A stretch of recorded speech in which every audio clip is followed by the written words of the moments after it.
पुणे जिल्हा सहकारी दूध उत्पादक संघाच्या विक्री दरात 2 रुपयांची वाढ। 1 लिटर फुल क्रीम दुधासाठी आता 74 रुपये मोजावे लागणार, तर अर्धा लिटर दुधासाठी 37 रुपये मोजावे लागणार।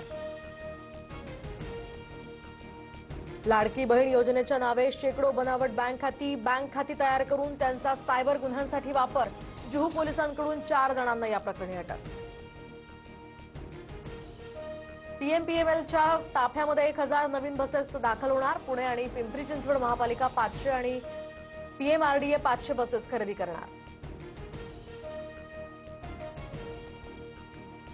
क्रिकेटर रोहित शर्मानं मुख्यमंत्री देवेंद्र फडणवीसांची भेट घेतली। कसोटी क्रिकेटमधील निवृत्तीनंतर रोहित शर्माला फडणवीसांकडून पुढील वाटचालीसाठी शुभेच्छा।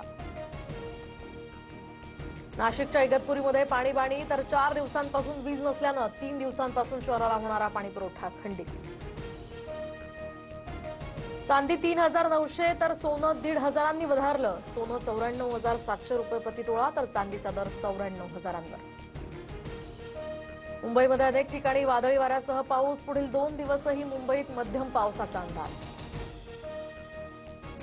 अंदमानमध्ये मान्सून दाखल। 27 मे रोजी मान्सून केरळात दाखल होण्याची शक्यता। पुढील 4 ते 5 दिवस महाराष्ट्रात मान्सून पूर्वदत्त पाऊस होण्याचा हवामान खात्याचा अंदाज।